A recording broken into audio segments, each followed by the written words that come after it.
2013 में हम्म। Japan government ने DPS आरके-पुरम को रिप्लेस करके मुझे चुना था। आज हमारे साथ जुड़े हैं अशोक सर, एक अपनी संस्था, एक स्कूल चलाते हैं, मुनि इंटरनेशनल स्कूल, और साथ ही साथ वो विख्यात हैं बहुत सारी चीजों के लिए, और खास तौर पे मुनि की अपनी जो फिलॉसफी है, जो अपनी पेडागॉजी है उसके लिए, बट उनका बैकग्राउंड भी काफी चीजों से भरा हुआ है, काफी सारी चीजें इन्होंने की हैं, तो हम उन सब चीजों की बात आज सर से करना चाहेंगे। दोस्तों, नियति की अपनी एक योजना होती है और ये नियति की योजना समाज के, मैं थोड़ा टफ वर्ड है, अपलिफ्टमेंट, अभ्युदय के लिए डिजाइन होती है। अब मुझे नहीं पता था कि मेरा क्यों निर्माण हो रहा है। मैं भी एक सामान्य की तरह गवर्नमेंट स्कूल से पढ़ता, यूपी बलिया से दिल्ली पहुंचे मेरे माँ बाप। मैं गवर्नमेंट स्कूल में एडमिशन हुआ। आज भी वो दिल्ली के मोती नगर में करमपुरा के सामने वो स्कूल अवेलेबल है। पढ़ाई शुरू हुई। ये वो दौर था जब ज्यादा बच्चे ज्यादा फायदा। एक बच्चा दूध की लाइन में, एक बच्चा कोयले की लाइन में, एक बच्चा राशन की लाइन में। हम पढ़ाई के लिए नहीं, अपने परिवार, अपनी जिंदगी के एग्जिस्टेंस के लिए संघर्ष कर रहे थे। जी। खैर, वो दौर चला, स्कूल पहुंचे, पहली से पांचवी तक न जाने क्या हुआ, मुझे तो पता ही नहीं। कब मैं पहली से पांचवी पहुंचा, मेरे टीचर को तो पता था, मुझे पता नहीं था, क्योंकि एक ही क्लास में रहते थे। वो 7:30 बजे गेट खोल देता था, 5:30 बजे, 12:30 या 1 बजे गेट दोबारा खोल देता था। खैर, जब पांचवी पास हो गए तो ऐसा ही एक दिल्ली गवर्नमेंट का बड़ा स्कूल आया। बस स्कूल का ही फर्क था, नाम का ही फर्क था। स्कूल में प्रशासनिक क्रियाएं सेम ही थी। मुझे लगता है नियति मेरे लिए टफ ग्राउंड बना रही। मैं आज देखूं तो मैं नियति का एहसानमंद हूं, कृतज्ञ हूं उस नियति के लिए कि उसने मेरे अंदर ये पीड़ा भरी। अब जब ये पीड़ा भरी तो क्या हुआ कि ये अशोक कुमार एक बागी होता चला गया। मैं वैसे भी बलिया डिस्ट्रिक्ट से आता हूं और वो बागियों की धरती कही जाती है। आपने पता ही है कि मंगल पांडे, चित्तू पांडे, इस तरह के बहुत लोग बागी रहे उस धरती से। तो मेरा उस धरती में जन्म और मेरे साथ ये पीड़ाएं, और मुझे अपने को पहचान लेना शायद नियति की कोई दूरगामी योजना थी। साथियों, इस एजुकेशन की पीड़ा के साथ मैंने अपनी पढ़ाई पूरी करी। पूरी तो क्या करी, स्कूल जाने का अपना समय पूरा किया, क्योंकि वर्तमान में स्कूलिंग हो रही है, शिक्षा नहीं। क्योंकि ये 1713 में किंग फ्रेडरिक विलियम का बनाया हुआ डिजाइन है, जिसमें लोगों को एम्पायर का नौकर होना, एम्पायर का सदस्य होना, पेशेवर प्रोफेशनल होना, जो शक्तिशाली लोगों के या एम्पायर के कहने को मनवाने के लिए सामाजिक सरोकार हो या व्यक्ति की कोई स्वाभिमान हो, उसको भी कुचल दें। तो स्कूलिंग हो रही है, शिक्षा नहीं। स्कूलिंग का मतलब लगातार बजती घंटियां, 6 से 8 घंटे की एक क्लासरूम, उम्र और काबिलियत के हिसाब से साग और भाजी की तरह बंटवारा, नो इंडिविजुअलिटी, एक मास प्रोडक्शन की तैयारी, और बनाना क्या है, एक एक headless, thoughtless, obedient human slave बनाना था, जो कहना माने। ये मास प्रोडक्शन का काम था भाई। तो स्कूलिंग हो रही है। 1713 में किंग फ्रेडरिक विलियम ने ये डिजाइन किया पर्सिया में। फिर उसके बाद उनके बेटे ने ये मैंडेटरी किया कि स्कूलिंग हो, मतलब रेजिमेंटेशन हो। शिक्षा का कोई दूसरी मुद्दा है, क्योंकि शिक्षा में तो आदमी का निर्माण होता है भाई। ये रेजिमेंटेशन के लिए काम था। अब हुआ क्या, कि मैं ऐसे ही इस रेजिमेंटेशन का एक पार्ट, एक ओबीडियंट सर्वेंट बनने का पार्ट तैयार होता था। बहुत अच्छा तैयार हुआ, पार्ट तैयार हो गया। परंतु क्योंकि जब किंग फ्रेडरिक विलियम ने बनाया था तो उसके दो पर्पस थे। एक तो लाइक माइंडेड सिटीजन पैदा करे जाए और एक uniformity in thought work deed रहे। जब लाइक माइंडेड सिटीजन पैदा हो तो यूनिफॉर्मिटी रहे थॉट वर्क और डीड में, ये उसका पर्पस था। अब सिलेक्शन कैसे था कि यदि टॉप में 70 to 95 तक के लोग कहना मानने वाले हों तो उनको ब्यूरोक्रेट्स बनाया जाए, उनको एम्पायर का हेड बनाया जाए, ताकि वो कहीं भी एम्पायर के शक्तिशाली ऑर्डर और प्लानिंग को किसी भी स्थिति में, किसी भी परिस्थिति में मनवा के लाएं। उसके बाद उससे जो नीचे आए वो डायरेक्टर और इस तरह के थोड़े उच्च रहे, उससे नीचे आए वो मैनेजर और इस तरह के लोग हों, और अंतिम श्रेणी मेरे जैसे लोगों की थी जो 40 से लेके 50% वाले, इस तरह के लोग, मतलब 33% से लेके 50% वाले लोग, मेरे जैसे लोग वो आए जो हुक्म को मानने के लिए अपने प्राणों की भी बलि दे देंगे। मैं सेना का आदमी हूँ और जो बेल्ट की सर्विसेज होती है उसमें जब कोई बड़ा अवार्ड मिलता है तो यही बोला जाता है कि श्री सो एंड सो ने अब आदेश को मानने में, उसको पूरा करने में अपने जीवन का सर्वोच्च बलिदान दे दिया। मेरा कोई हक नहीं है कि उस आदेश की जांच करें। और आपने ये बॉर्डर फिल्म में देखा ही होगा कि उसमें वो कहता है, जो कमांडर होता है सनी देओल को, कि देखो तैयारी करो, वैसा ही एक पाकिस्तान 65 में वहां से आया था, 71 में भी वहीं से आएगा। तो सनी देओल एक क्वेश्चन करता है कि सर 65 में भी आया था, 71 में भी यहीं से आएगा? वो कहता है ये तुम्हारा काम नहीं है, कमांडरों का काम है। और मजेदार बात देखिए, ठीक 71 में भी पाकिस्तान वहीं से आता है। और उससे बड़ी मजेदार बात देखिए, सन्नी देओल ने जो मोर्चा लगा रखा था वो फिक्स था, परंतु पाकिस्तानी फौज चलती भी आ रही थी और उसने अपना रास्ता नहीं मोड़ा, सीधे आए, भिड़ गए, पिट करके वापस चले गए। तो इस तरह की दुनिया का निर्माण करना था साथी। इसीलिए मैं बोलता हूँ, मैं अनुपम जी की जब मैं व्यथा को देखता हूँ और बताते हैं तो मुझे लगता है आप कितनी भी प्रैक्टिस कर लो, रेजिमेंटेशन का काम अच्छा हो जाएगा। बच्चे आज्ञाकारी, मतलब obedient, headless, thoughtless human slave अच्छे बनेंगे। वो तो भला हो कि अब ये माना गया कि कहना भी नहीं मान रहे, अपना अपना दिमाग लगा रहे हैं, इसीलिए मशीन लर्निंग आ गई।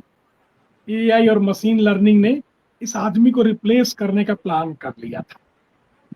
मेरे दोस्तों, मैं इसी दौर में, क्योंकि अनुपम जी से मेरी बातचीत होती है, कि कैसे ये संभव हो कि आज के इस युग में, क्योंकि जो हमने ये 300 साल से किया, इसका परिणाम हमें ग्लोबल वार्मिंग, एनवायरमेंटल क्राइसिस, और कुछ साइंटिस्ट तो यहाँ तक कहने लगे कि अगले 25 साल में ये धरती रहने लायक नहीं होगी, हमें मंगल पर या चांद पर दूसरे ग्रह को ढूंढना होगा।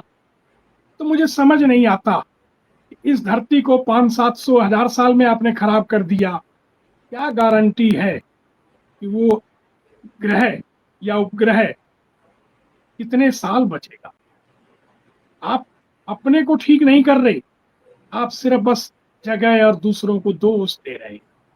कारण शिक्षा है, क्योंकि ये शिक्षा स्कूलों में नहीं हो रही। अगर शिक्षा हो, यकीन मानिए किसी मंगल पे जाने की जरूरत नहीं पड़ेगी। किसी भी आदमी का मंगल जागृत कर दीजिए, धरती मंगलमय हो जाएगी। लोग यहाँ शांति से, खुश से रहना शुरू कर देंगे। मगर क्योंकि ये विचारों का क्लैश है, ये सभ्यताओं का क्लैश है, ये संस्कृति का क्लैश है, और सबको अपनी सुपरमेसी का मुद्दा है। भारत कभी विश्व गुरु था तो वो इस कारण नहीं था कि उसने किसी को कब्जा किया था। उस देश के अंदर जड़ता और बर्बरता को मानुषी तरीके से, वैदिक ज्ञान से उसको आजाद करते हुए वसुदेव कुटुंबकम के अर्थ में काम करे, इस ज्ञान को भारत ने पूरे वर्ल्ड को बांटा, जिसके इस कारण से भारतीय संस्कृति के पूरे संसार में आपको अवशेष मिल जाते हैं। आप कहीं भी ढूंढे मिल जाएंगे आप, क्योंकि भारत ने उन देशों की जो जड़ता थी उसको सुधारा, और जो मानसी उत्पादनों जैसे रेशम, मलमल, कपड़ा, यांत्रिकी या और इस तरह की चीजें, इनका निर्यात किया, कोई बम मिसाइल का नहीं।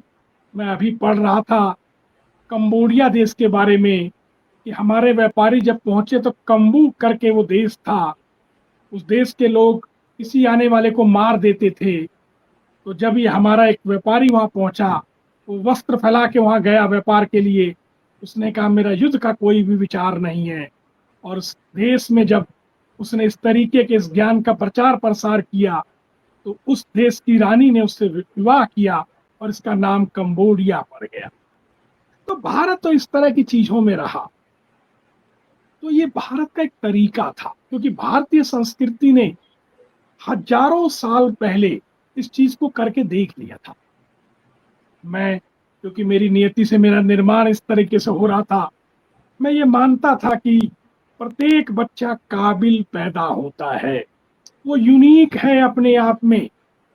अब हो सकता है कि किसी को अगर मेरे को प्लेन उड़ाना नहीं आता तो आपके लिए ये रहेगा कि मैं काबिल नहीं हूँ। बहुत सारे एक्सपेरिमेंट होते हैं कि पेड़ के ऊपर हाथी को भी चढ़ा के देखो, बंदर को भी, मछली को भी, गैंडे को भी, आपने अक्सर देखा होगा।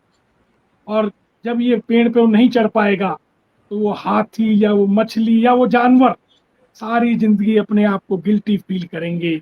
इस तरह के विचारों का एक दौर चला। मैं तो साथियों, क्योंकि आज अनुपम जी से बातचीत में यही था कि मैं कुछ आपसे जिक्र करूं, मैंने साथियों सबसे पहले एक रिसर्च एंड डेवलपमेंट डिपार्टमेंट बनाया, क्योंकि हर जगह R&D स्टेशन बना, कम्युनिकेशन में, ट्रांसपोर्टेशन में, आर्म्स में, एम्यूनेशन में, हर जगह आप नाम लें वहां पर R&D स्टेशन बना। इंफ्रा में, कभी गुफाओं में रहने वाला ये व्यक्ति आज मल्टी स्टोरी में रह रहा है। हमसे पहले हजारों साल पहले पक्षी और जानवर आए। आज भी बया के घोंसले में गेस्ट रूम और बेडरूम और लिविंग रूम नहीं है, मगर उसके बाद हमने अपनी R&D से हजारों चीजों को नया डिजाइन किया। कोई भी ज्ञान जो घटना विधि में था, हमारे अपने R&D के कारण वो व्यवस्था विधि में आ गया, वो विधि क्रम में आ गया। पहली बार किसी को आलू मिला होगा, उसने टेस्ट किया होगा, आलू अच्छा है, उसने उस पर R&D करी होगी कि किस महीने में लगता है, कैसे ज्यादा होता है। आज आदमी के ज्ञान के आगे आलू जब मर्जी चाहे वो कर लेता है। तो घटना विधि को उसने व्यवस्था विधि में बदल दिया। हमने ये सब तो कर लिया, परंतु ज्ञान के अंदर रिसर्च एंड डेवलपमेंट डिपार्टमेंट सिर्फ साइकोलॉजी तक बना। अब उससे हुआ क्या, मैं एक लाइटर नोट पे बोलता हूं अनुपम भाई, कि हमने R&D स्टेशन एजुकेशन में इसलिए नहीं बनने दिया, जबकि ये मालूम है कि हर बच्चा अलग है, हर बच्चा एक दूसरे बच्चे से या खुद से भी अलग है, हर बच्चा खुद से भी अलग है। वो ऐसा ही नहीं है, वो हर घंटे अलग है, हर घंटे अलग है और खुद से भी अलग होता है। मगर हमने R&D स्टेशन नहीं बनने दिया, हमने यूनिफॉर्मिटी 1713 का डिजाइन बना के रखा। अगर एजुकेशन में R&D आ गया होता तो दोस्तों, मैं लाइटर नोट पे कह रहा हूं, इसको अन्यथा नहीं लेना, अगर एजुकेशन डिपार्टमेंट में R&D बन गया होता तो व्यक्ति पड़ोसी की गाड़ी और पड़ोसन की साड़ी में ना उलझता, तब आदमी आदमी का सम्मान करता, तब सामान से सम्मान नहीं होता, आदमी का सम्मान होता। आज की दुनिया में तो जितना बड़ा सामान उतना बड़ा सम्मान। अगर आप बड़ी गाड़ी से आते हैं, आपके नाम के आगे बहुत कुछ जुड़ा हुआ है, बड़ा घर है, तो लोग ये पूछते नहीं है कि आप कैसे पाए, लोग कहते हैं आप काबिल होंगे तभी तो पाए। लोग विधि नहीं पूछते, लोग ये पूछते हैं आपका स्टेटस क्या है, क्योंकि आदमी का सम्मान नहीं है, सामान का सम्मान है। तो बिल्कुल दोस्तों, सर। हमने सामान का सम्मान शुरू किया, आदमी खुद जीवन बन गया और सुविधाएं सुख बन गई। अगर सुविधाओं से कुछ चीजें सॉल्व होती तो कोर्ट की जरूरत नहीं पड़ती, एसी रूम की जरूरत पड़ती। दो भाइयों के झगड़े में एसी में बैठा देते, दोनों भाई शांत हो जाते और निकल आते। फिर न्याय रूम नहीं, कोर्ट रूम की जरूरत पड़ती दोस्तों। फिर एजुकेशन की जरूरत नहीं पड़ती, फिर तो संसाधन की जरूरत पड़ती भाई। तो मैं तो यही कहूंगा। अब अनुपम जी कुछ बोलना चाहते हैं? आपका स्वागत है अनुपम जी। नहीं सर, मैं तो मतलब एक्चुअली जस्ट आपने जो बातें कही उनसे मैं कनेक्ट कर पा रहा था। जो हमारे यहाँ कहते हैं कि भाई किसी भी एक इकोनॉमी को ग्रो करना हो अगर, तो 3 चीजें बड़ी फंडामेंटल। इकोनॉमी मतलब किसी कंट्री को, तो उसमें पहली चीज है कि भाई एजुकेशन सबसे फंडामेंटल माना जाता है। उसके ऊपर वाला लेयर जो है वो हेल्थ केयर माना जाता है, और उसके जस्ट ऊपर वाला लेयर रिसर्च माना जाता है। जिन भी कंट्रीज ने इन इन चीजों को इस तरीके से फिक्स किया है वो हमेशा आगे बढ़ी हैं। और आपने बिल्कुल सही कहा कि ज्यादातर जगह पर एजुकेशन को के अंदर की रिसर्च मतलब वो नाम की ही है उतना ठीक तरीके से नहीं है, तो इसलिए जो है ये चैलेंज बना हुआ है। तो लेकिन आपका जो पूरा कार्य है, जितना भी आपने जो काम किया है मुनि फिलॉसफी का, वो तो पूरा पूरा का पूरा रिसर्च बेस्ड है, पूरा एक्सपेरिमेंटेशन बेस्ड है। रादर पहले एक्सपेरिमेंटेशन, उसके बाद वो रिसर्च वाला लेवल पे आया, और फिर उसके बाद वो आगे बढ़ता गया। थोड़ा सा मेरे को उसके बारे में बताइए कि एक्चुअली वो जर्नी क्या है आपकी, कैसे चालू हुआ, फिर कहाँ तक पहुंचे, किन लोगों ने क्या चीजें बताई, कौन सी गवर्नमेंट्स आई, उन्होंने क्या इनपुट्स दिए, वो थोड़ा हम समझना चाहेंगे। बहुत बढ़िया अनुपम भाई। मेरी आवाज ठीक आ रही है? बहुत बढ़िया आ रही है सर, एकदम फर्स्ट क्लास। बस। क्या हुआ अनुपम भाई, ये मेरी व्यक्तिगत पीड़ा या पेन था। और मैं जानता था कि कोई आदमी सीखता कैसे। हर बच्चा एक अलग है, एक अलग एंटिटी है और रीबर्थ है, क्योंकि कोई बच्चा फर्स्ट टाइम लर्नर नहीं है। हमारे अपनी संस्कृति के हिसाब तो रीबर्थ का है। आत्माएं क्रिश्चियनिटी में भी होती हैं और इस्लाम में भी होती हैं, मगर वहाँ रीबर्थ का कंसेप्ट नहीं है। हमारे यहाँ रीबर्थ का कंसेप्ट है। हमारे यहाँ तो आप ऊपर गए और तुरंत लात पड़ी और फिर दोबारा नीचे कहीं ना कहीं आकर के अपनी सिद्धि के लिए आप नीचे आ गए। इसीलिए फर्स्ट टाइम लर्नर हमारे यहाँ नहीं होता। हमारे यहाँ तो अपने प्रारब्ध को लेकर के, अपनी असंतुष्टता को लेकर के कोई जीवन आया हो। तो ना तो कोई बच्चा प्लेन स्लेट है और ना फर्स्ट टाइम कोई लर्नर है। मैं इस कंसेप्ट में बिल्कुल क्लियर था। एक ही परिवार के दो बच्चे, एक ही माँ बाप, एक ही परिस्थिति में पैदा हुए, एक जैसा बिहेव नहीं करेंगे, ये सबको पता था। मगर लोगों ने माना कि शायद उनका इंटरेस्ट इंटरेस्ट नहीं, उनकी अपनी तृप्ति थी। अब वापस आते हैं। मैं जानता था कि मैं एक चेतना हूं। मेरे साथियों सभी जो सुन रहे हो, इस बात को गौर करें। सब्जेक्टों की मास्टरी से आदमी में परिवर्तन नहीं आएगा, परिवर्तन कम आएगा। मैं कहता हूं, नहीं नहीं कह रहा, मेरा कहने का मतलब है उतना नहीं आएगा जितना आप डिजायर करते हैं। क्योंकि आप हो सकते हैं किसी को मैथ बहुत अच्छा पढ़ा दें, किसी को मैथ बड़ा रियल टाइम में टच करवा दें, तो उसका इंटरेस्ट हो सकता है कि भाई मैथ बड़ा अच्छा लग रहा है। मगर सच मानिए, उसमें होलिस्टिक चेंज नहीं होता। क्योंकि हर बच्चा एक कॉन्सियस है, एक चेतना है, एक मानव चेतना को आपने उठाना है। फिर ये अक्सर पूछते हैं कि लोग आपके यहाँ बच्चे आके कैसे चेंज हो जाते हैं। मैंने कहा बड़ा आसान है। बोले वो कैसे? मैं सिर्फ कंधे पे हाथ रख देता हूँ और इतना ही बोलता हूँ। ऐसे तो नहीं हो आप।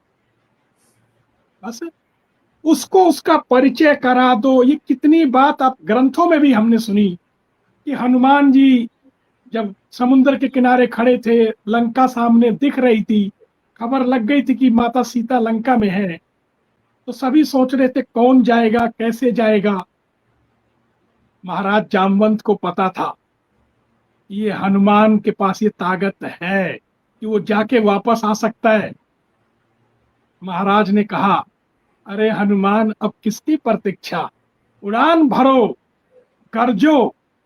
तो मैं यही सब बच्चों को बोलता हूं कि तुम सब कलयुग के हनुमान हो, बस सोए हुए हो यार। मैं जामवंत के रूप में आपके अंदर इच्छा भरने आया हूं और दधीची के रूप में अपने जितने मेथड मैंने बनाए मैं आपको देने आया हूं। जामवंत का भी रोल मैं निभा रहा हूं और दधीची का भी रोल निभा रहा हूं।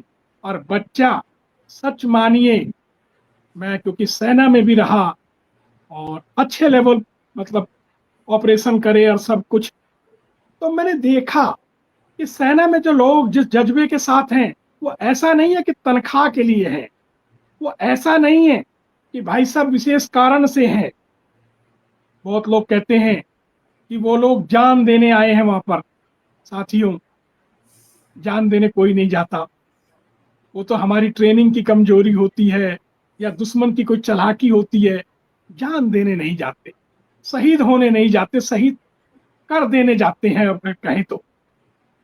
और क्या होता है, कभी हम ट्रैप में फंस जाते हैं तो जान का सौदा हो जाता है। तो साथियों, वहां पर लोग एक एक जोश, एक आत्मसम्मान और एक ट्रेनिंग का पाठ कि ना, मेरे ऊपर नाम नमक निशान का कर्ज है, क्योंकि मैं जिस नाम से हूं, मैं जिस रेजिमेंट से हूं और जिस निशान है मेरे पास, उसका कर्ज है मेरे ऊपर। इसी को चुकाने में जब मैं सेना में था तो 800 रुपये तनख्वाह थी, उससे पहले वालों की तो और भी कम थी। और उसमें हजारों लोगों ने अपने जीवन को कितनी कठिन परिस्थितियों में जिया, तनख्वाह के लिए नहीं दोस्त। तो ये जज्बा भरना है आपको, बच्चे से बातें करनी है। पढ़ाई तो इतनी बड़ी है ही नहीं, जो आप पढ़ाई जिसको आप माने बैठे हैं कि मैथ साइंस एसएसटी, ये बहुत छोटी है दोस्तों। मैंने 4th के बच्चे को 10th का पेपर दिला के देखा है, सब बच्चे 70% प्लस में गए। मैं कोशिश कर रहा हूं कि 3rd के बच्चे पेपर दे दें। तो ये पढ़ाई तो बहुत आसान है। जानबूझ करके इस पढ़ाई का डिजाइन ऐसा बनाया गया, इसका सिलेबस ऐसा डिजाइन किया गया कि बच्चा 40 मिनट में समझे नहीं, उसको ग्रास्प कर ले और बिना सोचे समझे वो अपना काम करे। देखिए ना, 40 मिनट का पीरियड किसने बांटा? तो 1823 के अंदर ये डिजाइन बना कि भाई एक आदमी 10 मिनट से ऊपर कंसंट्रेट नहीं कर सकता। तो क्लास में अगर 40 बच्चे ज्यादा से ज्यादा हो तो टीचर को 40 मिनट मतलब कंसंट्रेट कर सकता है, क्योंकि उनको पता था इस एजुकेशन में कंसंट्रेट कर ही नहीं सकता। क्योंकि इस एजुकेशन में भारतीय एजुकेशन का प्रतीक माँ सरस्वती थी। और माँ सरस्वती का मतलब है सरस, रस के साथ। और जो मॉडर्न एजुकेशन थी वो मोनोटोनस थी, उसमें उसका कोई लिंक जीवन के साथ नहीं था और कॉन्शस का तो कोई मतलब नहीं था।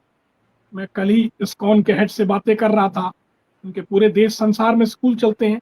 वो आज भी इस बात से बहुत दुखी थे कि उनके यूके के स्कूल या पूरे वर्ल्ड के स्कूल, आज भी वो लोग ये नहीं मानते कि कोई कॉन्शस नाम की चीज होती है। वो ब्रेन को मानते हैं और चीजों परिस्थिति को मान लेते हैं, एंड्रेलिन और पता नहीं क्या क्या डिस्चार्ज उसको मान लेते हैं, मगर वो माइंड के बारे में कंफ्यूज हो जाते हैं, जीवन के बारे में खो जाते हैं। और मैंने और भारतीय संस्कृति में सिर्फ मानव की चेतना पे काम किया गया। और हमारे पास हजारों उदाहरण हैं, जब उंगली माल के कंधे पे हाथ रखा गया एक सही आदमी के द्वारा बोलने पर, एक डाकू जो जिसने प्रतिज्ञा कर रखी थी कि मेरे जीवन का लक्ष्य ये है, मैं राष्ट्र के विद्रोह में हूं, उस डाकू के कंधे पर हाथ रख के सिर्फ इतना ही तो कहा कि मैं तो रुक गया, तू कब रुकेगा, और वो महर्षि बन गया। उन्होंने कोई उसको मैथ साइंस नहीं पढ़ाई, कोई उसको ज्ञान नहीं दिया। और ऐसे सैकड़ों एग्जाम्पल मेरे देश में नहीं, विदेशों में है। व्यक्ति की पीड़ा से वारेन बफेट बनते हैं, बिल गेट्स बनते हैं, एलन मस्क जैसे कितने लोग इस पीड़ा से बनते हैं। मगर वो लोग, मैं कहता हूँ यूरोप, ठोकर से ठाकुर, जिस तरह मैं अपने को बोलता हूँ, वो सोच से बोध नहीं, ठोकर से ठाकुर बनने की एक नियति बना रखी है दोस्तों। सिर्फ बच्चों से बात करें और यकीन माने चमत्कार आपके स्कूल में हो जाता है। मैं इसको 2002 से लेके 23 साल करते हो गए। मैंने कितने स्कूलों में काम करता हूँ, लोग बोलते हैं ये सुधरता नहीं है बच्चा, ये बच्चा वैसे है। अरे कभी आप उसकी सुन तो लो, आप ही सब पढ़े लिखे हैं, आप बताएं कि कब जब आपकी प्रॉब्लम हुई तो किसी टीचर ने आपके कंधे पे हाथ रखा और कहा कोई बात नहीं, नहीं आया तो क्या फर्क पड़ता है, कल कर देंगे ना, कल भी तो हम जिंदा हैं, मगर हमें तो दिखने में ये आया कि अगर हम कहीं फेल हुए या कुछ नहीं आया तो कंधे पे हाथ नहीं, गाल पे और पीठ पे लातों से हमारा हिसाब किताब, या पेरेंट्स को बता दिया गया कि ये तो बच्चा पढ़ ही नहीं सकता, और 10 20 50 बार कहने पे हमने भी मान लिया कि हम काबिल नहीं है। दोस्तों, अब समय आ गया ये प्रयोग करके, क्योंकि अब का बच्चा बेस्ट बच्चा है। अगर आज भी नहीं कर पाए तो सच में शिक्षा की वैल्यू गिर जाएगी, स्कूलिंग की नहीं, शिक्षा की वैल्यू गिर जाएगी अगर आज भी हम स्कूल वाले जिम्मेदार नहीं हुए। मैं तो कहता हूं कि मैं एक जिम्मेदार नागरिक पैदा करता हूं, मैं कोई आईआईटी पीएमटी नहीं पैदा करता, मैं जिम्मेदार पैदा करता हूं, और गारंटीड है कि वो जिम्मेदार, वो फाइटर इस दुनिया में अपना स्थान तो बना ही लेगा। अनुपम जी। मैं ना सर, मेरे को ना आपकी जो ये बात कही आपने, मेरे को एकदम एक चीज याद आ गई। अगर आज से एग्जैक्टली 1 साल पहले भी आपने ये बात कही होती तो शायद मैं इस बात को इतना अच्छे से नहीं समझता था। लेकिन पिछले साल अक्टूबर में मैंने एक पायलट प्रोजेक्ट किया एक स्कूल के साथ, और वो हमने मतलब एक सेक्शन पकड़ा और उसके साथ हमने कुछ काम किया। हमारा प्लान था कि पूरा 1 महीना काम करेंगे, लेकिन वो बीच में यहाँ पर स्मॉग हो गया। हरियाणा का स्कूल था सर, तो पास ही में था दिल्ली के। स्मॉग के चक्कर में 15 दिन की छुट्टी हो गई बीच में, करीब 1.5 हफ्ता की।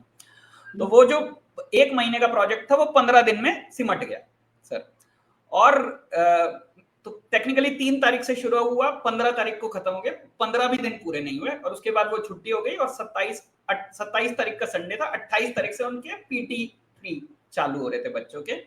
उन्होंने वो टेस्ट दिया, और जब वो रिजल्ट आया करीब 4 तारीख को नवंबर को, तो वो मतलब जो टीचर्स थे वो एकदम हैरान हो गए। वो 6 के 6 टीचर मेरे पास भागे हुआ है कि सर हमने कुछ भी नहीं किया, हमने कुछ भी नहीं किया, हमने जो पढ़ा रहे थे हम वही पढ़ा रहे हैं, बस आपने जो हमें प्रोसीजर्स बताए वो हमने किए हैं, और पता नहीं क्या हो गया, रिजल्ट एकदम बदल गए। हमारे जो सबसे नीचे के लेयर के 6 बच्चे थे वो टॉप पे परफॉर्म कर रहे हैं सारे के सारे, और भी बाकी बच्चे भी इंप्रूव हैं, लेकिन ये तो एकदम नीचे से एकदम ऊपर आ गए। जिनके बच्चों के 10 से नीचे ही नंबर रहते थे 20 में से, वो सारे नंबर 17 18 19 आए हैं उनके सारों के, 6 के 5 के, एक बच्चे का नहीं उतने बेहतर नंबर आए। तो मतलब फिर मैंने बताया भाई ये चीजें की, तो मेरे को भी लगा मेरे प्रोसीजर्स की वजह से हुआ वो सब कुछ। फिर ये जो स्कूल था, तो स्कूल ओनर थोड़े शातिर आदमी, उनके 2 और स्कूल चलते थे। उन्होंने कहा ये तो बढ़िया आइडिया, ये तो सिंपल है, प्रोसेस हमने समझ लिया, हम इस प्रोसेस को जाके बाकी के दोनों स्कूल में लगा देते हैं। उन्होंने वो दोनों स्कूल में लगा दिया, और मेरे को भी मालूम था ये तो हिट हो ही जाना है। बट सर वो एकदम वहां पर डैम्प स्क्विड, टाइम फिस्ट, कुछ भी नहीं हुआ वहां पे। तो फिर मैंने सोचना शुरू किया, यार मतलब ये तो मेरा फेलियर है, अगर मेरा प्रोसेस नहीं चल रहा तो गड़बड़ है। एंड फिर मैंने जब इसको सिलसिलेवार समझा तो मेरे को पता चला कि सर वो जो आपने जामवंत वाली बात कही ना, एक्चुअल चेंज वही थी। मैं जब वो उस क्लास में जाता था और मैंने कहा था कि बेटा मैं हूं ना, और मैं बता रहा हूं कि तुम कर सकते हो, और वो बच्चों ने मेरे अंदर विश्वास किया कि हाँ हम कर सकते हैं, और उन बच्चों ने किया जो भी किया। मैंने कुछ नहीं किया, टीचर्स ने कुछ नहीं किया। प्रोसेस ठीक है, प्रोसेस कुछ मदद करते हैं, लेकिन एक लार्ज पार्ट ऑफ चेंज तो हमेशा वो बच्चे ही करते हैं, अगर आप उनके मन में ये बात डाल पाओगे। और इसीलिए वो टीचर की बड़ी कीमत है। एक अच्छा टीचर और एक खराब टीचर का अंतर यही होता है कि वो टीचर ये समझता है कि भैया मेरे को उसको वो जिंदगी का रास्ता दिखाना है। तो मैं बिल्कुल आई कैन टोटली रिलेट जो आपने बात कही ना सर। और इस पे आप एक बात हमको बताते हो सर कि वो जो ग्रोथ माइंडसेट और ग्रोथ हैबिट्स, इन सब की बातें आप बताते हो, थोड़ा आप उसके बारे में भी बात करेंगे तो अच्छा रहेगा सर। जी देखिए, अब वर्ल्ड का जो नया लर्निंग ऑर्डर है ना, वो चेंज हो गया है। ये टी फॉर्म में है। बच्चे की जब प्रारंभिक जीवन की क्रियाएं, जो मतलब केजी यूकेजी या बिल्कुल उससे भी नीचे प्री नर्सरी वाले में, आपको ग्रोथ हैबिट पे काम करना पड़ेगा। अब ग्रोथ हैबिट होती क्या है, मैं आपको एक छोटा सा मजाक बताता हूं। मैंने डॉक्टर एक एस चांद की एक बुक है रीजनिंग एंड लॉजिक की, डॉक्टर RS अग्रवाल की। RS अग्रवाल जी, हाँ जी। उनकी मैंने किताब केजी क्लास में लगा रखी, केजी यूकेजी और पहली में। अच्छा। अब वो किताब 1200-1300 पेज की है, हाँ। और वो नेशनल लेवल के एग्जाम के लिए पढ़ी है। अनुपम भाई आपने जरूर पढ़ी होगी। राइट, बिल्कुल पढ़िए सर, वो तो 8वीं 9वीं 10वीं के बच्चे पढ़ रहे हैं बेसिकली। और मैंने उसको केजी में पढ़ाता हूँ। अच्छा।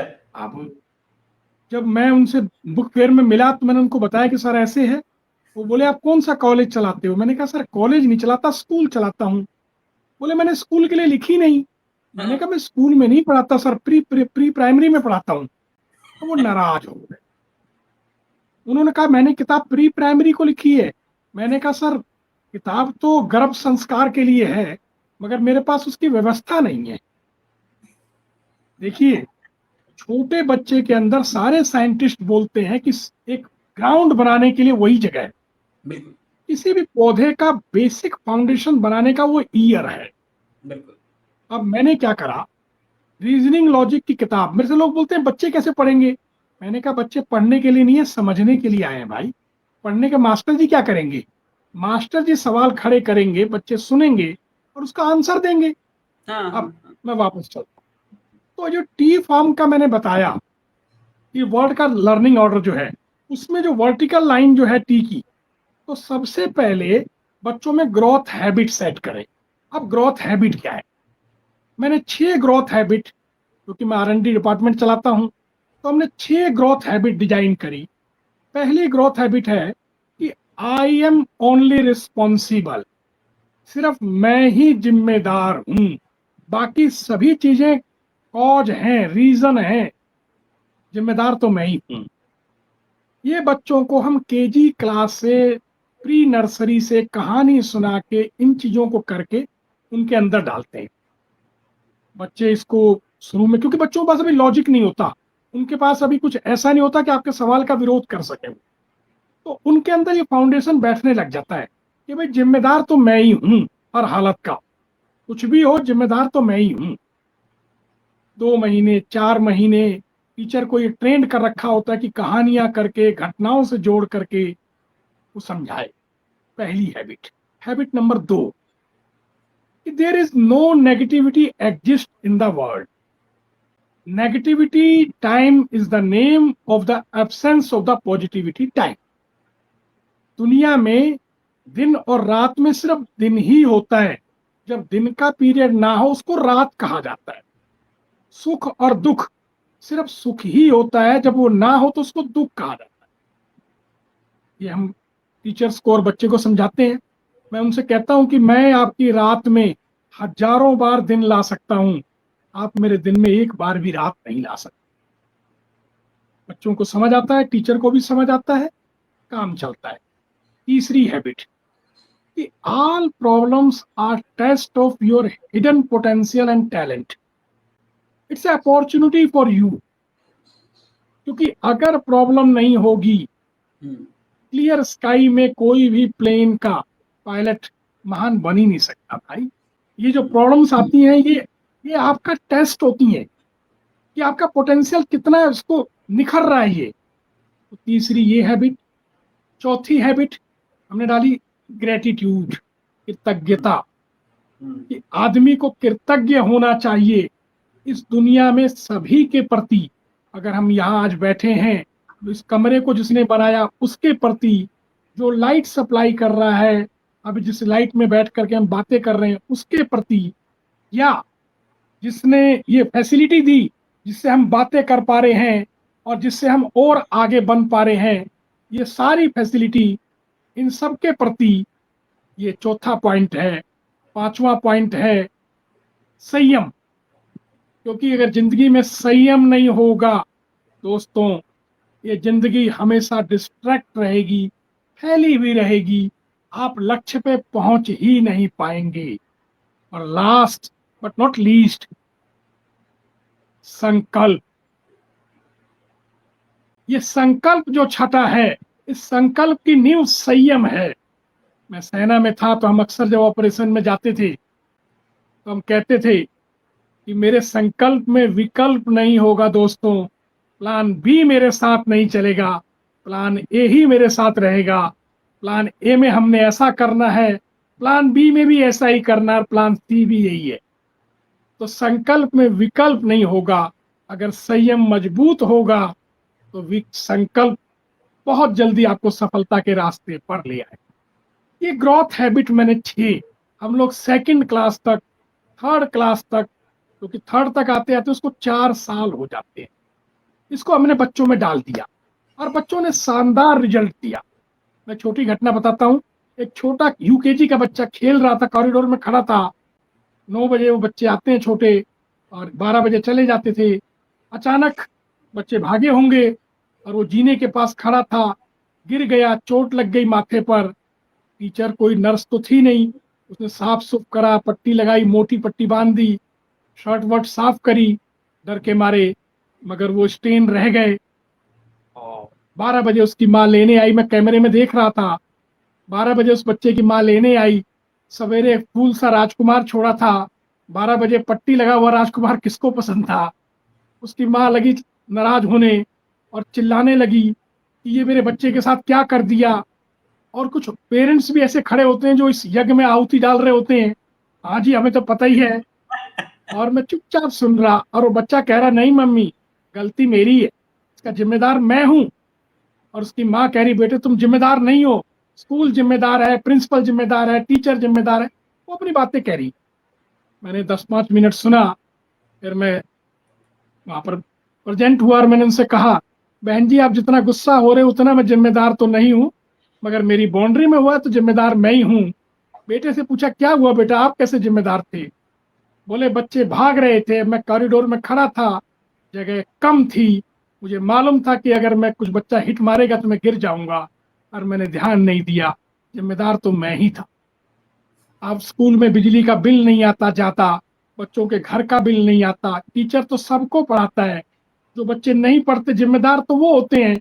हम टीचर को, मैनेजमेंट को, पेरेंट्स को, इसको उसको पकड़ते रहते, कोई फायदा नहीं इन बातों का, जब तक ले बच्चा एक जिम्मेदार नहीं बनेगा। यकीन मानिए अनुपम भाई, उस स्कूल में आप गए थे क्योंकि आप खूंटे के रूप में थे। यहाँ हर बच्चे को खूंटा बनाना है, यहाँ हर बच्चे को अनुपम कौशिक बनाना है, यहाँ हर बच्चे को अशोक कुमार ठाकुर बनाना है। कब तक ले अशोक कुमार या अनुपम जी हर बच्चे के साथ चलेंगे, ये मेरा पर्पस था। तो ये 6 हैबिटें ग्रोथ हैबिट है, ये क्लास सेकंड तक, क्योंकि मैंने कहा कि मैं मानव का निर्माण करता हूँ, और ये मानव, सफल मानव अपने लिए अपनी डेस्टिनी का निर्माण कर लेता है, और 100% बेहतर रिजल्ट मैं देखता हूँ। जैसे ये सेकंड तक कर लेता है, फिर मैं यूनिवर्सल ह्यूमन वैल्यूज, क्योंकि यूनेस्को का ये जो जो ग्रोथ हैबिट है, लर्न टू नो है, वो लर्न टू नो पे काम करता हूँ। उसको पता लग जाता है कि मैं कौन, परिस्थिति कैसी, मेरे को कैसा बिहेव करना है, क्योंकि मुझे नहीं पता कि 10 साल बाद कैसी दुनिया होगी, मगर इन 6 हैबिटों को पता है कैसी भी दुनिया होगी मैं सफल होऊंगा। उसके बाद सेकंड ऑनवर्ड मैं universal human values local culture के साथ में करके सूत्रों के रूप में समझाता हूँ। ये है यूनेस्को का pillar number 2, learn to be. इन दोनों से क्या होता है, विजडम आ जाता है। पहले ग्रोथ हैबिट से ज्ञान की सीमाएं बनती हैं, और जब ये कल्चरल काम हो जाता है तो विजडम, विजडम का मतलब, विवेक का मतलब होता है आगम का जानकार, दूरदृष्टा, भविष्य का जानकार। वो जान जाता है कि भविष्य में क्या होगा। तो यूनेस्को के 2 पिलर, लर्न टू नो और लर्न टू बी, यहाँ पूरे हो जाते हैं।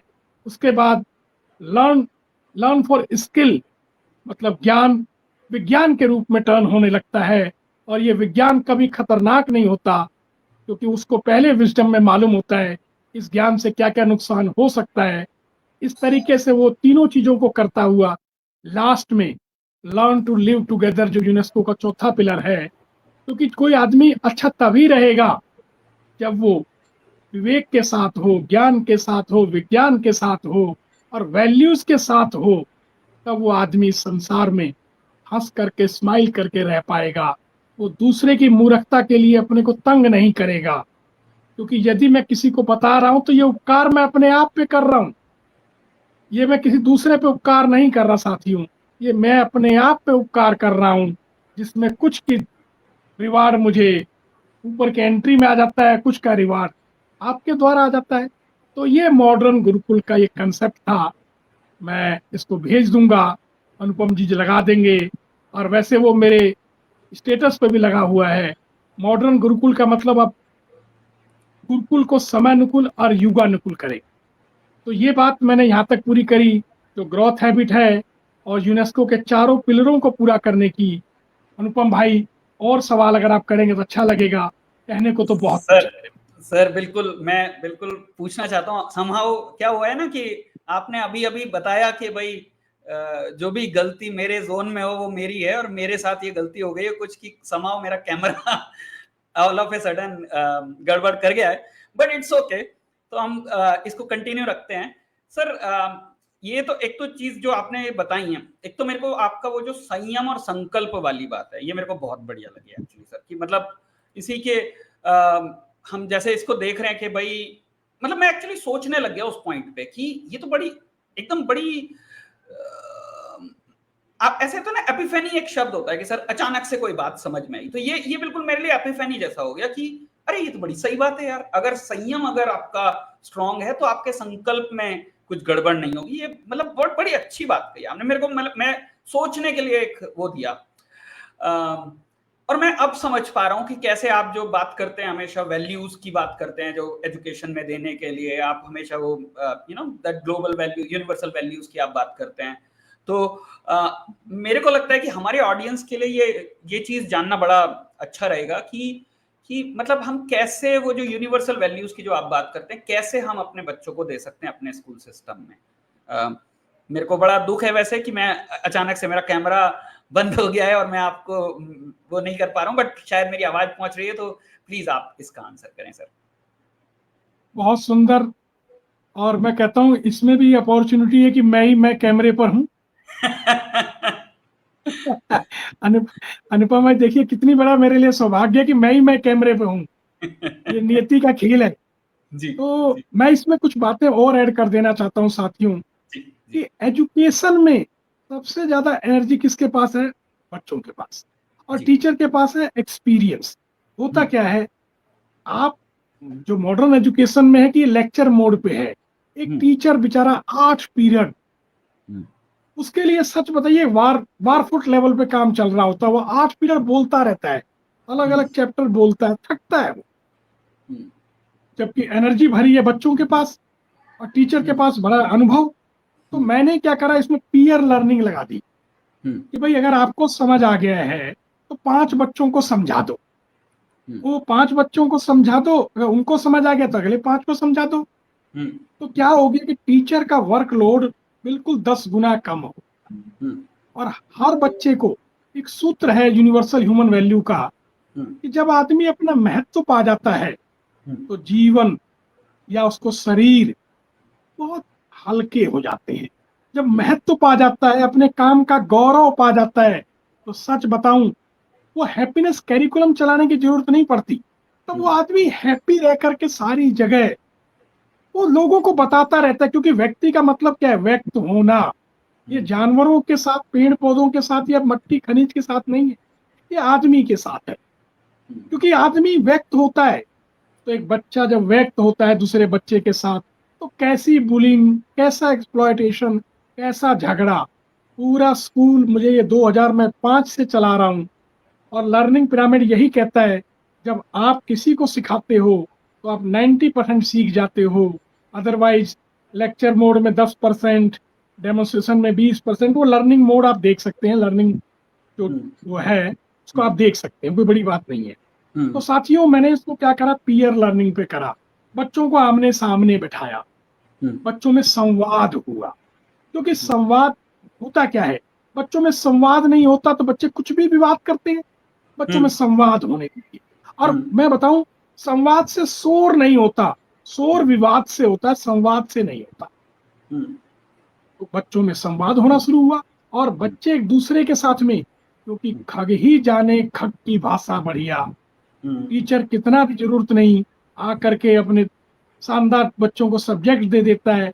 बच्चे उस सब्जेक्ट का डिस्कस करते हैं। टीचर के पास अनुभव है, वो ये सुने कि बच्चे गलत कहाँ है, वो ना बोले। मेरे यहाँ स्कूल में है, मैं कहता हूँ मास्टर जी, आप पैसे लेते हो, आप सिर्फ सुनो ये कहाँ गलत बोल रहे हैं, इनको मौका दो, क्योंकि ये पैसे देते हैं हमारे। बच्चे बोले भाई, जिन्होंने पेमेंट करी है, और हम तो पेमेंट लेने वाले, हम सुने ये सही बोल रहा है नहीं बोल रहा, क्योंकि स्कूल वो जगह होनी चाहिए जहां पर गलती करने के अवसर मिलने चाहिए।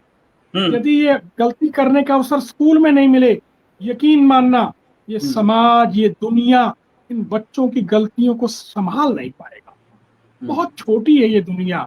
अगर ये 800 करोड़ लोग गलतियां करने लग गए समाज में, तो ये जो लोग कह रहे हैं कि 25 साल बाद दुनिया खत्म होगी, अगर ये 800 करोड़ गलतियों पे आ गए तो 25 मिनट नहीं लगेगा। आपने देखा ही है कि एक आदमी के पागलपन से, चाहे वो हिटलर हो, चाहे मुसोलिन हो, या कोई भी हो, किसी एक आदमी का पागलपन कितना विध्वंस मचा देता है। 800 अगर करने लग जाए तो क्या क्या मचेगा। तो स्कूल वो जगह होनी चाहिए जहां पर गलती हो, जहां गलतियों को करेक्ट करे। तो मैंने स्कूल की परिभाषा बनाई। स्कूल क्या हो? डिस्कशन के लिए हो, करेक्शन के लिए हो, अंडरस्टैंडिंग के लिए हो, और सेलिब्रेशन के लिए हो।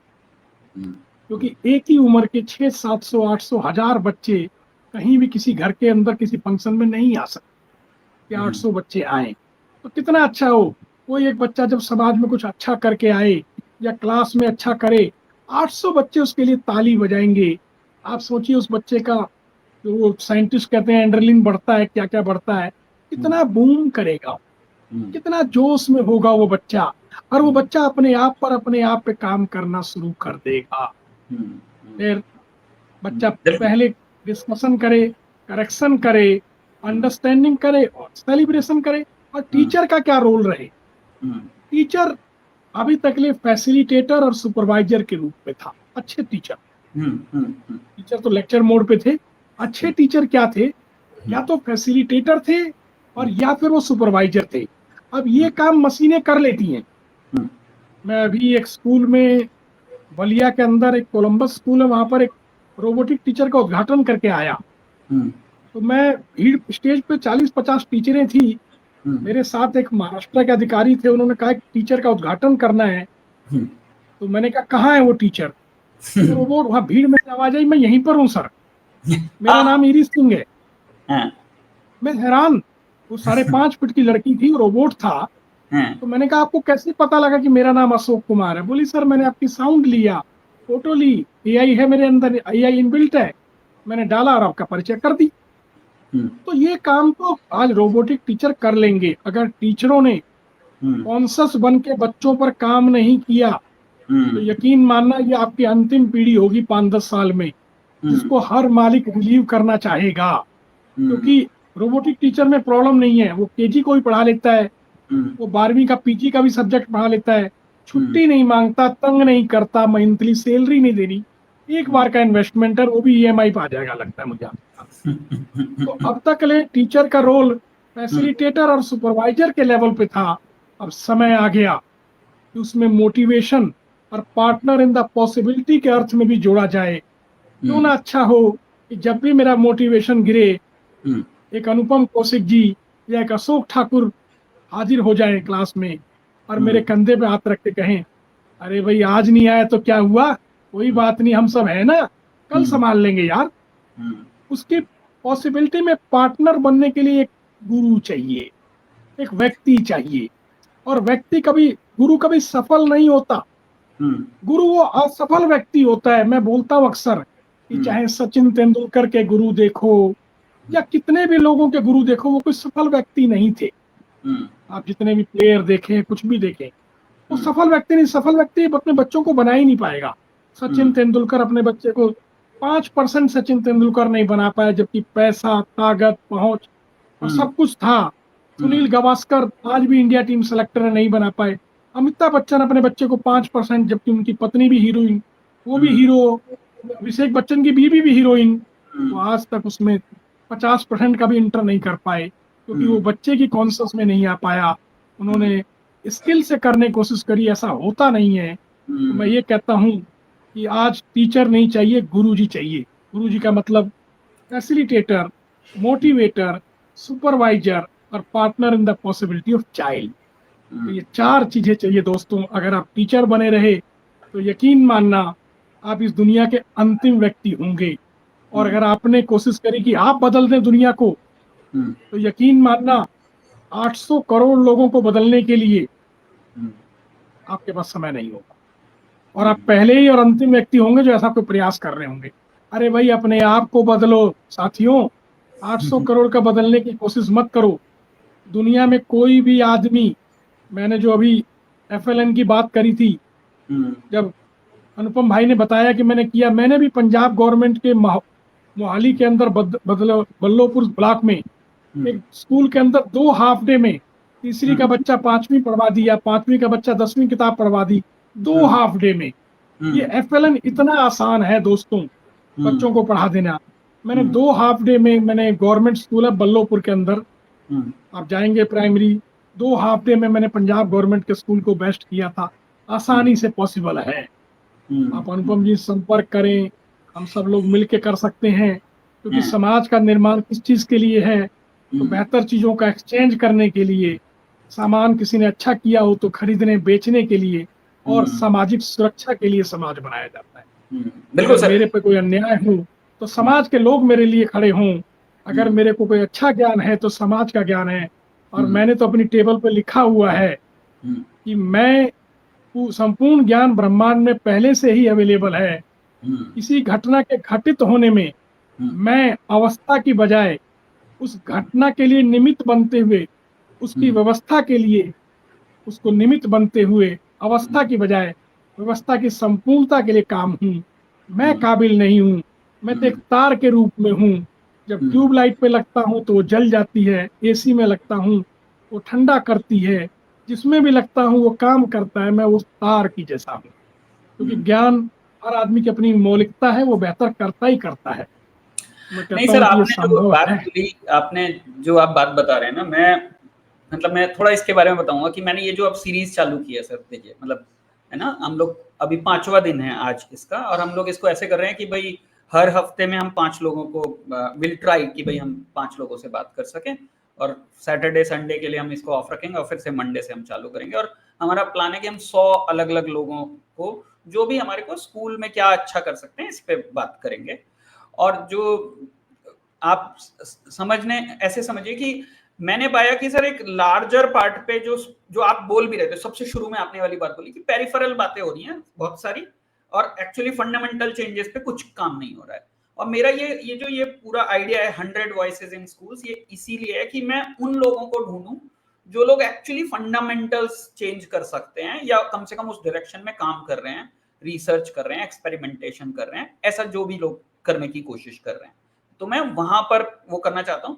तो अब आइडिया यही है कि भाई इतने सारे लोगों को ढूंढना है। कुछ लोगों को मैं पहले से जानता हूं, जैसे कि मैं आपको पहले से जानता हूं, तो आपके काम को मैं थोड़ा थोड़ा समझता हूं, तो मेरे को मालूम है कि भाई आप ने जो रिसर्च की, जैसे अभी आपने FLN की बात की, मेरा अदरवाइज अगला सवाल FLN पे ही होने वाला था, बट आपने वो पॉइंट भी टच कर दिया कि मतलब जो मुनि फिलॉसफी है, उसमें बहुत सारा काम इस बात पे हुआ है कि भाई कैसे जो है छोटे बच्चों को बहुत कम वक्त में हम बहुत सारी चीजें सिखा सकते हैं, जो मतलब रीडेबिलिटी, रीडिंग हैबिट्स, ये सब बहुत बड़े हुपला की तरह से दिखाया जाता है, जबकि आपके यहाँ कहते हैं अरे ये तो चैलेंज ही नहीं है, ये तो, और मतलब आपने कई बार करके भी दिखाया इसको कि कितने छोटे से ड्यूरेशन में आपने लोगों को, बच्चों को पढ़ना वो चालू हो गए, और वो अलग अक्रॉस द सिस्टम कि अगर आप सोचो कि गरीब स्कूल का नहीं कर सकता, या गवर्नमेंट स्कूल का नहीं कर सकता, या अमीर स्कूल का नहीं कर सकता, सब में आपने ये चीजें की। तो ये मतलब ये तो बात है ही कि रिसर्च वाला पॉइंट है, बट सबसे बड़ी जो इंपॉर्टेंट आपने बात बोली कि भाई कैसे हम, जो आपके पास ज्ञान है, जो किसी और के पास ज्ञान है, वो एक दूसरे में वितरित हो सके, वो एक दूसरे से लोग सीख सकें। अब मैं एडमंक्स को एक्चुअली उसी डायरेक्शन में लेके जा रहा हूं कि कैसे हम ऐसे बढ़िया बढ़िया लोगों को एक दूसरे से मिला सकें, और फिर जो क्रक्स निकले वो सबके लिए अवेलेबल हो जाए ऑन अ मैकेनिज्म कि वो इकोनॉमिक भी हो, और डिस्ट्रीब्यूटेबल भी, और आराम से पहुंच भी जाए लोगों तक। तो एक बार आप थोड़ा सा FLN के बारे में भी थोड़ा सा, क्योंकि आपने तो वो शॉर्ट में ही बता दिया, तो थोड़ा अगर इसको भी 5-10 मिनट लगा के बताएंगे तो ज्यादा अच्छा रहेगा कि क्या चीज होती है, वो कैसे, किस तरह के, मतलब आपके एक्सपीरियंस क्या रहे, एटलीस्ट वो बताएं कि कैसे आपने, जैसे बोल दिया कि अभी 2 आफ्टरनून लगा के आपने जो है बच्चों को वो चेंज किया, तो फिर बहुत सारे अप्रिसिएशंस भी आए होंगे, लोगों ने पूछा भी होगा आपसे, तो वो किस तरह की स्टोरीज रही, कैसे लोगों ने वो किया, क्या अब अप्रिसिएशंस हो रहे हैं, क्या लोग, किस तरह के जो ऑर्गेनाइजेशन है वो आपको बुला रहे हैं इस चीज को करने के लिए, सिखाने के लिए, थोड़ा उसके बारे में बताइए। सबसे पहले मुझे दिल्ली गवर्नमेंट में मनीष सिसोदिया जी जब शिक्षा मंत्री थे, क्योंकि हम लोग पूर्व परिचित हैं मनीष जी और सबके साथ में, आतिशी जी के साथ में इकट्ठे काम करते रहे जब वो नेता नहीं थे। जब वो नेता बन गए तो मैं अलग हो गया, क्योंकि मैं पॉलिटिक्स में नहीं हूँ जी। तो उन्होंने मुझसे कहा कि यार हमारा गवर्नमेंट का छठी का बच्चा, क्योंकि असर की रिपोर्ट में आता है कि छठी का बच्चा दूसरी की किताब नहीं पढ़ पाता। राइट। मुझे कहा गया कि भाई मैं जो स्कूल चलाता हूँ अनुपम भाई, ये एक्सपेरिमेंटल कम एग्जाम्पलरी स्कूल है। Experimental for what? Experimental for giving universal, sustainable, verifiable, replicable academic solution to the present problem and future challenges. ये स्कूल मैंने डिजाइन इस चीज के लिए किया था कि आप मुझे समस्या बताएं, मैं उसका सॉल्यूशन बताऊंगा। वो सॉल्यूशन जो यूनिवर्सल होगा, जो वेरीफाइबल होगा, जो प्रैक्टिकल होगा और टेस्टेड होगा। तो मैं इस चीज के लिए स्कूल बनाया था, क्योंकि मैं इतिहास की किताब पढ़ाने के लिए नहीं बनाया, वो भी करूंगा। मैं ये बताने में ज्यादा इंटरेस्ट नहीं रखता कि प्लासी का युद्ध किस तारीख को हुआ था, या पानीपत में 4 तारीख को लड़े या 5 तारीख को लड़े। मेरा ये बहुत ज्यादा इस पर ध्यान नहीं होता। मैं बताता हूँ पेपर में तो ये लिखना है बेटा, बहुत इससे टेंशन मत लेना। तो अब क्या हुआ कि मुझे सरकार ने कहा कि भाई छठी का बच्चा दूसरी की किताब नहीं पढ़ पाता, तो आप ये फार्मूला निकालें। तो मैंने मोहन गार्डन में रजापुर खुर्द का एक गवर्नमेंट स्कूल लिया एज ए सोशल वर्कर के रूप में, क्योंकि मेरे को सरकार ने पावर दी थी। और मैंने छठी क्लास को एसएसटी के पीरियड में, क्योंकि और पीरियड खाली थोड़ा मुश्किल होते थे, मैंने उनकी एसएसटी की बुक जो इंग्लिश में थी उसको 12 दिन 15 मिनट पढ़ाया। खुद पढ़ाया, मैंने खुद किया एक्सपेरिमेंट, खुद पढ़ाया। अब हुआ क्या कि 12 दिन 15 मिनट मतलब 180 मिनट, मतलब 3 घंटे। उसके बाद 15वें दिन मैंने दिल्ली सरकार के अधिकारी, मीडिया और अधिकारी मतलब मेंटर, प्रिंसिपल सारे काफी, क्योंकि दिल्ली गवर्नमेंट में जितने मॉडल स्कूल थे हर एक का प्रिंसिपल मेरे यहाँ ट्रेंड हुआ है। 52 के 52 प्रिंसिपल मेरे यहाँ ट्रेंड हुए थे। तो मैंने उनको मैसेज भेजा, सब फटाफट आ गए। बहुत से लोग 20-25 उस वीडियो में दिखाई देगा।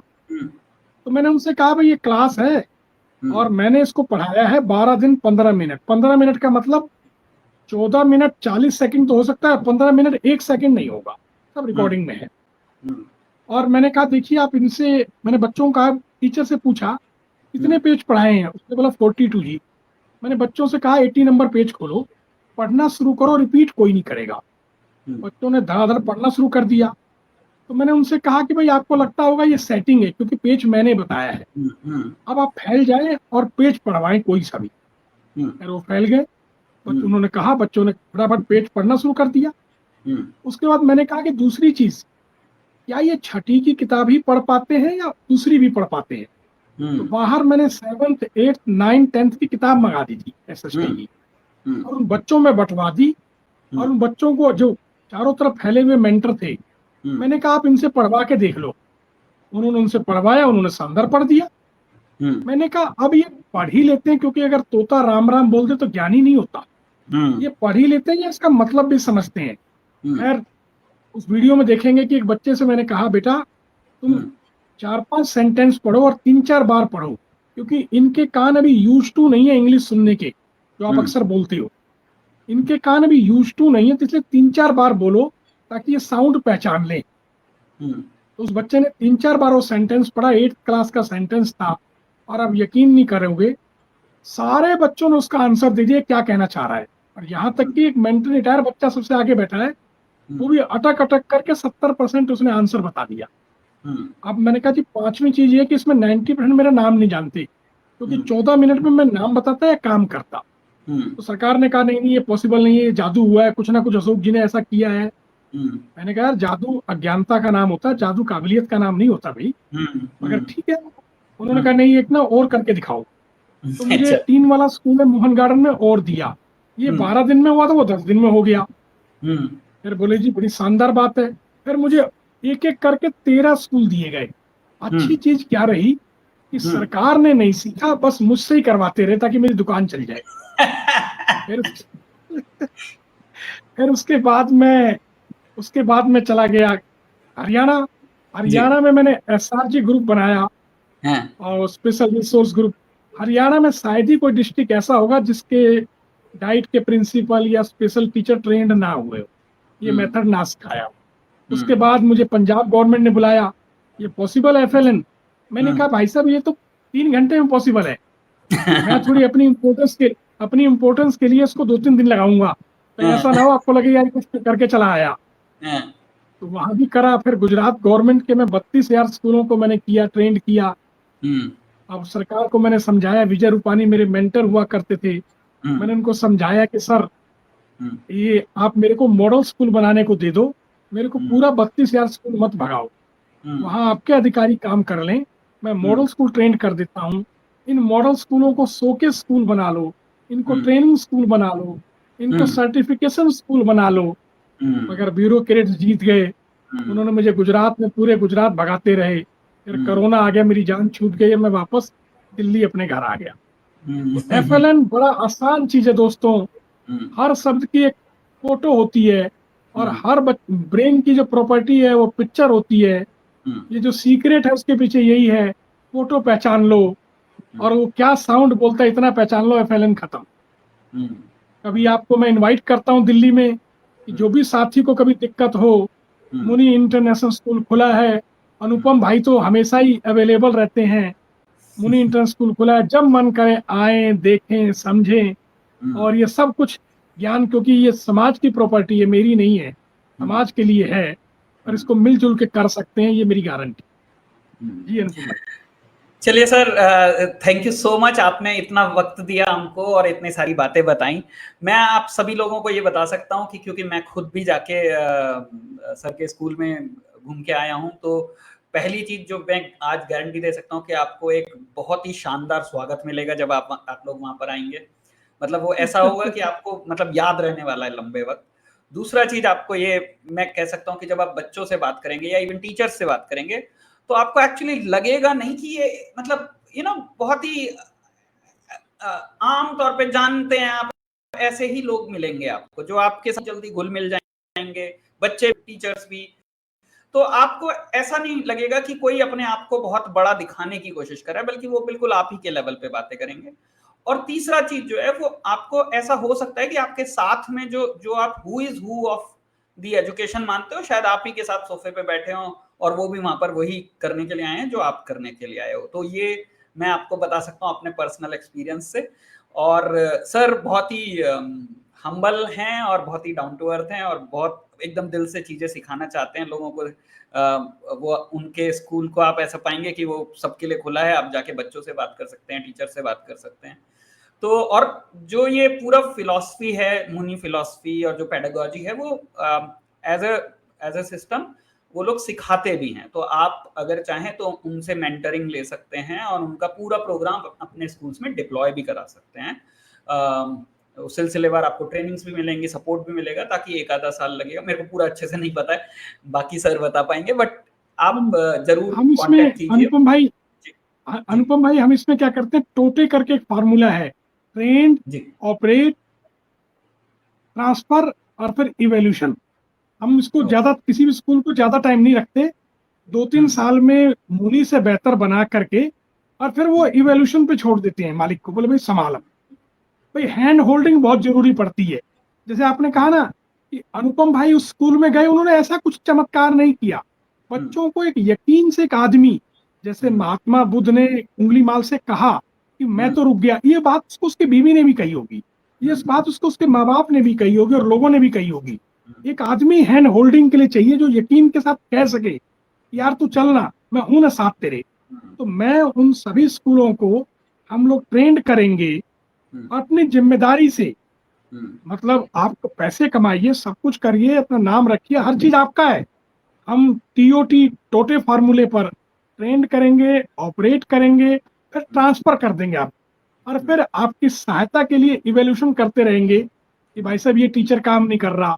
मैं तो अपने जो स्कूलों को जिनको ये लेता हूँ उनसे बोलता हूँ कि चेहरा मेरा काला रखिएगा, आप मीठे बन के रहिएगा, कुछ भी अगर खराब हो तो ये कह दीजिएगा ये स्कूल वाले, मुनि स्कूल वाले खराब है, क्योंकि मैंने उनसे मिलना ही नहीं है लंबे टाइम तक।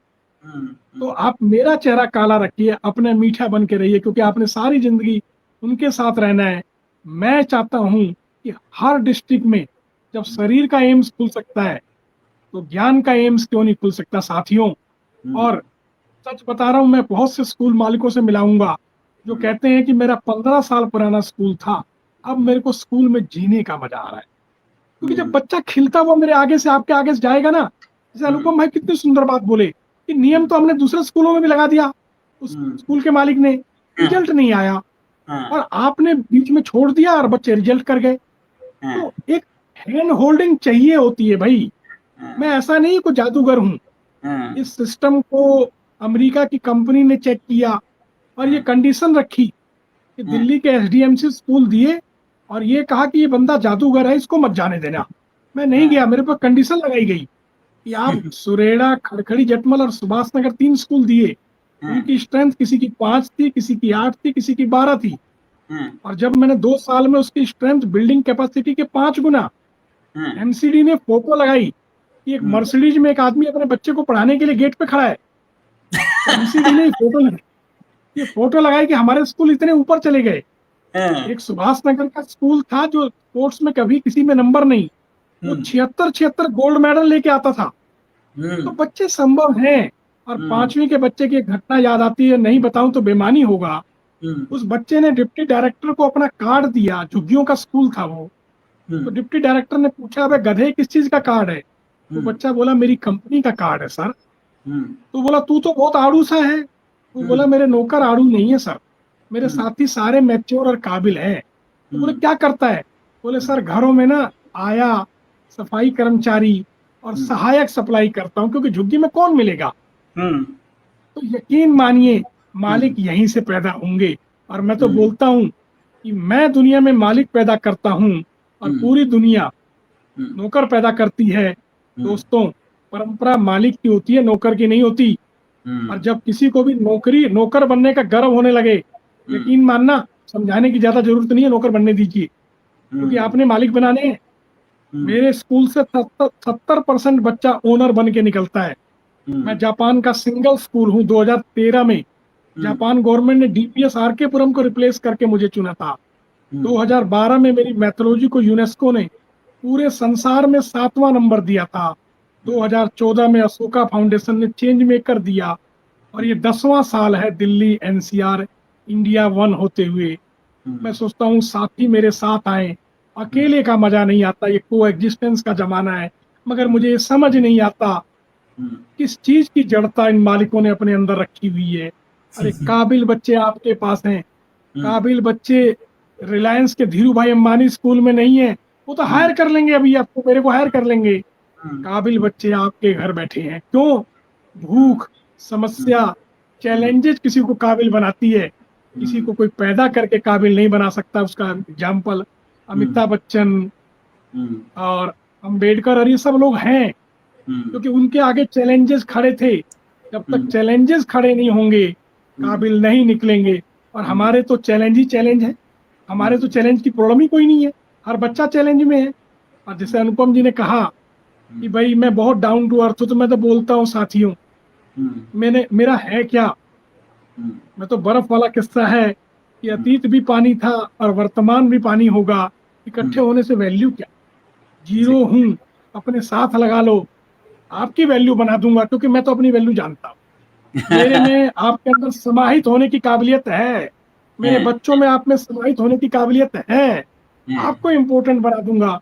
मगर मुझे समझ नहीं आ रहा हनुमान क्यों छिप रहे हैं, हनुमानों के मालिक क्यों छिप रहे हैं। बड़ी तकलीफ है अनुपम भाई, बहुत तकलीफ। सर मैं बिल्कुल, अब देखिए आपने अभी अपना दिल खोल के लोगों को सिखाने की कोशिश की है। मैंने तो आज बहुत सारी चीजें सीखी आपसे। एक तो सबसे पहले वो संयम और संकल्प सीखा।